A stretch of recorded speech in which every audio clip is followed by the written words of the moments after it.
Peace. This is a meat and potato sorcery production starring myself, the Water Alchemist, and today's topic for the occult family is the hero's journey. In every story, there's always an adversary, and there's always a hero. And the concept of the hero's journey has been popularized by mythologist Joseph Campbell in his book, The Hero with a Thousand Faces, which came out in 1949. And basically, he collected stories from various cultures such as Sumeria, Kemet, Babylon, etc.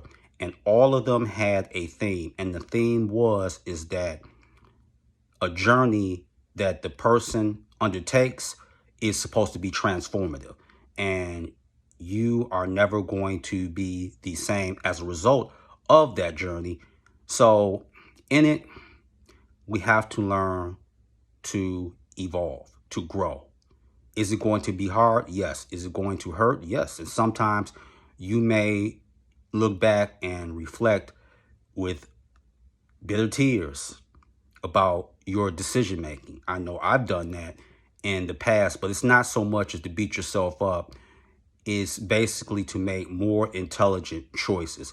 And like I said, sometimes you can be your own worst enemy. And we see this with astrology signs. Now, although astrology does have its flaws, it still is a science nonetheless. Now, let me give you an example. The fixed signs are Scorpio, Taurus, Aquarius, and Leo. So oftentimes, they don't change unless their back is up against the wall and they're forced to. They like things pretty much to stay what they're used to. And like I said, that works to their detriment. So when you're on your quest for illumination, there's going to be people that are going to challenge you, sometimes take you out of your comfort zone, and there will be true friends and there will be foes that pose as friends or frenemies. This has happened. Oftentimes, when I look back at the past, decisions that I made back there, I would no way, shape, or form make in the present. And this comes with relationships and even friends, because my greatest attribute is loyalty. But that's also my biggest weakness too, because I didn't know how to cut ties with certain people back in the day because I got caught up on the historicity. Oh, I've known this person since this age and that age. And I didn't pay attention to when we were going separate ways. So that's something that I had to learn. And I can give another example. In the Revenge of the Sith, part of the dissolution of the Jedi is because they were inflexible. In other words, they were trying to do things like they were done like 1,000 years ago. And Yoda had to reflect, I was too old. I kept trying to do things how it was done then. People struggle with having this absolute. You can keep the quintessence of your principles, but you have to evolve. And that's what Luke Skywalker, when he started to reform the Jedi as a movement, he had to realize it could keep its values, but it had to learn to adapt. It had to learn to grow and evolve. And this is what the hero must always do. Because you're supposed to become better and stronger because of everything that you went through. This is what daemons teach you. It's like joining the Marine Corps. So they're going to tear away your illusions of what you're accustomed to and your sense of entitlement and make you become stronger. And you are going to encounter haters. There's no way around it. Even Anubis told me, as you grow, and especially what you're trying to do, you're going to draw enemies to you.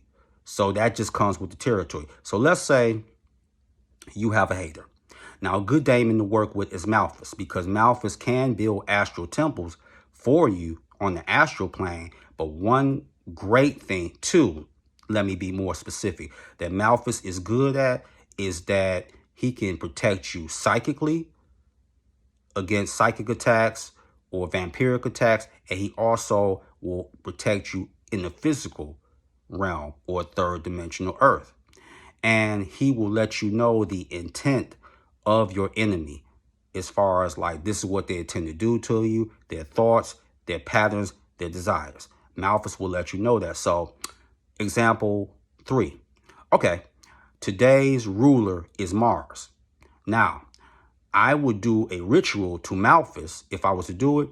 His planet is Mercury. So I would do that ritual in the hour of Mercury, and I would take either a white candle if I didn't have an orange one. And another offering that Malthus likes is he likes attention. So you can do a testimony online. And Malthus likes books. So that's what I would do with the hater. And while you're traveling, like I said, to hammer home the point, people are going to be taken away, people are going to be added, and then you grow and you learn. And Joseph Campbell, who died in 1987, one of his good friends was George Lucas, who was the brain behind Star Wars. And also, he had an influence on Jim Morrison of The Doors. And Jim Morrison even said as a teenager, he had saw what he thought was a Native American spirit. And that left an indelible impression on him. So in the hero's journey, you're the writer. So when you're writing it, make sure that when you deal with the adversary within, which is yourself, and you deal with the adversary that is outside of yourself, not only should you come out on top, but you should be better off for it. So with that, that is your meat and potato sorcery for the day. I am the Water Alchemist. Be water, my friends. Peace.